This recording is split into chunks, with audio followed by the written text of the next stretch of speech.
Το project Κήπος στον Κήβο αποτελεί ένα συμμετοχικό παράδειγμα κήπου γειτονιάς που λειτουργεί στο Πάρκο της Δόξας, στο κέντρο του Δήμου Θεσσαλονίκης, από το 2015 μέχρι σήμερα, σχεδόν 3,5 χρόνια. Ξεκίνησε ως ένα πείραμα ενεργοποίησης ενός πράσινου χώρου που ήταν σχεδόν αδρανής, με τη συμμετοχή όμως των κατοίκων της γειτονιάς. Αποτελεί ένα πείραμα, καθώς δεν υπήρχε εμπειρία προηγουμένως για το πώς μπορεί να λειτουργήσει συμμετοχικά ένα τέτοιο παράδειγμα, και έτσι εξελίχθηκε μέχρι σήμερα. Αυτό που γίνεται εδώ είναι η καλλιέργεια ως μια εναλλακτική χρήση του πάρκου, όμως με τρόπο σχεδιασμένο και θα μπορούσε να πει κανείς συντονισμένο. Υπάρχουν 30 οικογένειες που συμμετέχουν εδώ και λειτουργούν το χώρο του πάρκου. Ο δικός μας ο ρόλος ήταν εξ αρχής στην οργάνωση και το συντονισμό αυτής της πρωτοβουλίας. Ξεκίνησε από ένα ερευνητικό ενδιαφέρον, από μια ομάδα αρχιτεκτόνων τοπίου, αρχιτεκτόνων και γεωπόνων, και χρηματοδοτήθηκε για να υλοποιηθεί ως ο πρώτος κήπος γειτονιάς στην πόλη.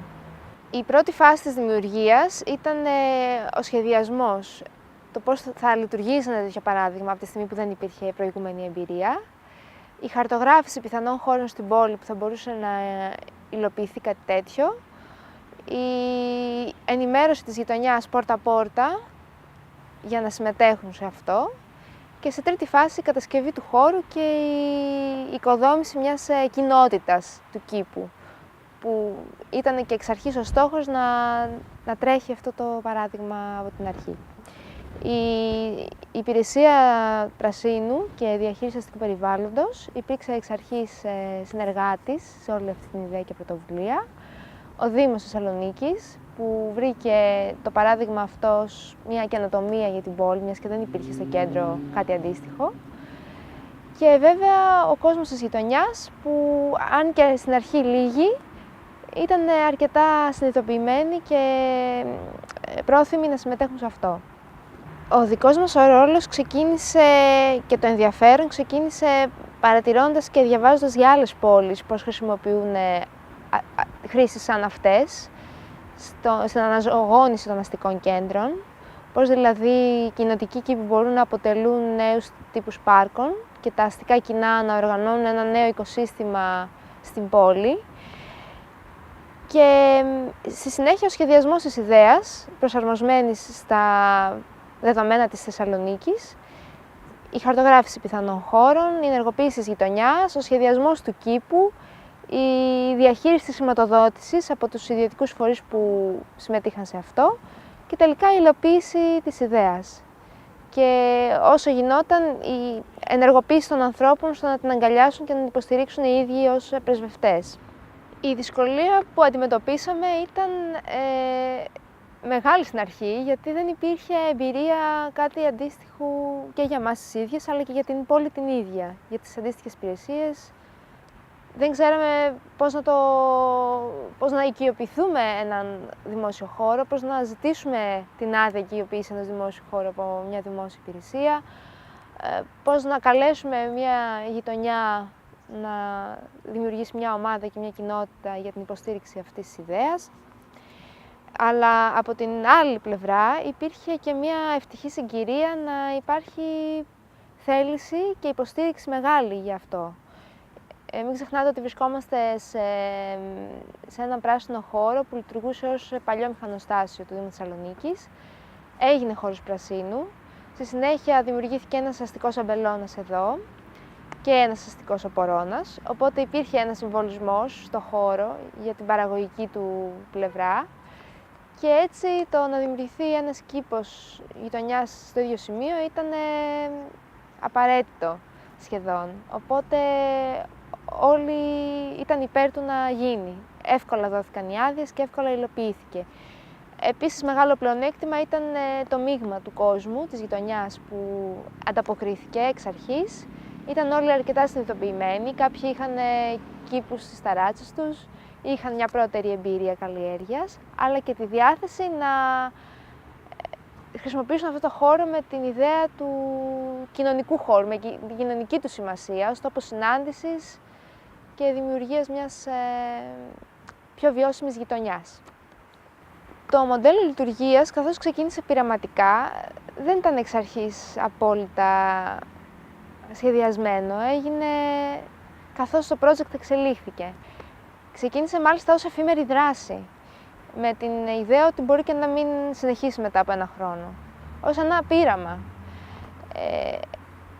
Το μοντέλο στήθηκε ανοιχτό, ένας χώρος ανοιχτός και προσβάσιμος, όπου ο καθένας μπορεί να πάρει ένα κομμάτι και να συμμετέχει, να έχει το μερίδιό του στον κήπο. Ο Δήμος να είναι υποστηρικτής σε αυτή την προσπάθεια, αλλά στην πραγματικότητα να μην έχει ευθύνη της υλοποίησης και της χρηματοδότησης αυτού του project. Οπότε μπορεί να πει κανείς ότι υπήρξε βιώσιμο για την πόλη και το Δήμο, καθώς χρηματοδοτήθηκε εξωτερικά. Οι πολίτες που συμμετέχουν έχουν τη μόνη υποχρέωση να το αγκαλιάσουν αυτό και να συμμετέχουν με την όρεξη και τη διάθεσή τους. Βασίζεται λοιπόν σε αυτό ως πρώτο και κύριο. Και από την πλευρά τη δική μας η υποστήριξη εξωτερικά αυτής της πρωτοβουλίας και του τρόπου που εξελίσσεται.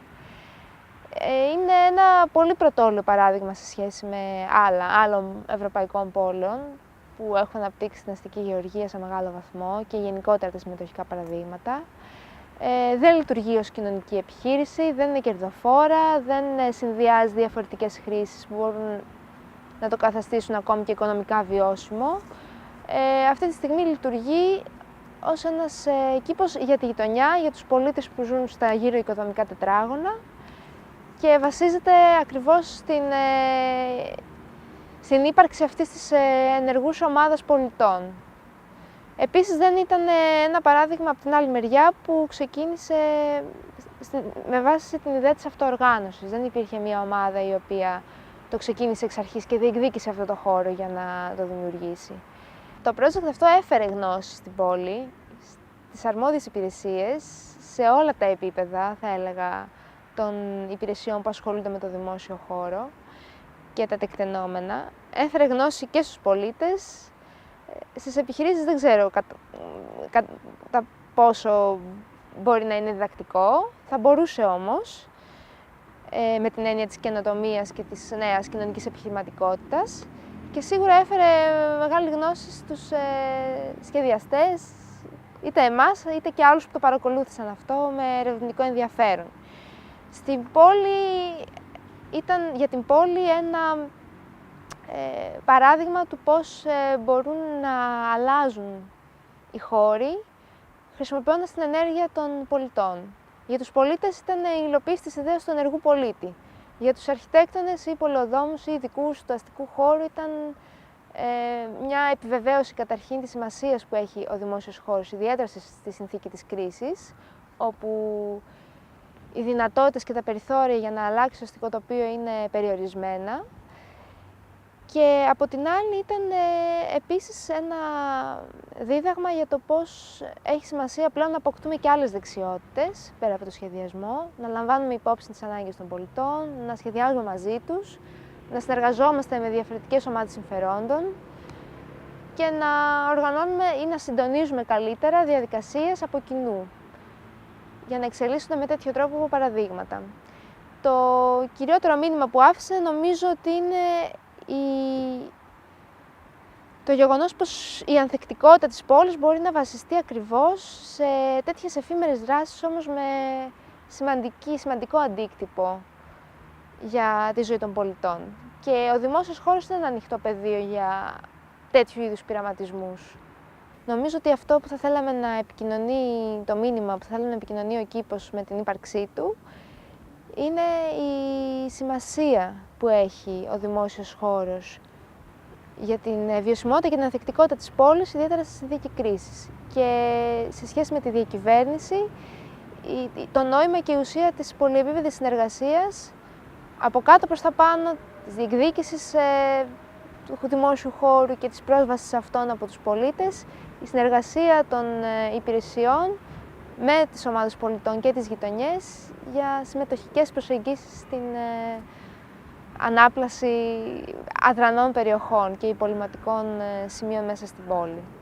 Νομίζω ότι μπορεί αρχικά να υπάρξει παράδειγμα για άλλες γειτονιές που θα ήθελαν να αλλάξουν το τοπίο τους, για άλλες ομάδες πολιτών και κοινότητες που θα ήθελαν να συνεργαστούν, να διεκδικήσουν και να συμμετέχουν σε παρεμβάσεις.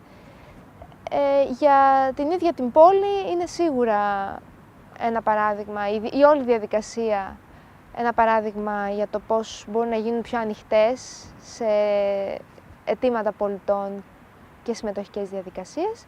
Και για τους ερευνητές σίγουρα η σημασία που έχει ο ρόλος τους, ακόμη και όταν δεν υπάρχουν μεγάλοι προϋπολογισμοί για μεγάλα έργα, αλλά για μικρότερες επεμβάσεις που ενέχουν όμως την πρόκληση της συνεργασίας με διαφορετικές πλευρές και ομάδες. Η καλλιέργεια ήταν το κίνητρο για τη συμμετοχή των πολιτών σε αυτό το project, στην ιδέα του κήπου. Δεν ήταν ο αυτοσκοπός. Ο σκοπός απότερος ήταν να δημιουργηθεί ένας ενεργός χώρος της γειτονιάς, ένα σημείο συνάντησης, αλλά και η αφορμή για μια συζήτηση για την πόλη.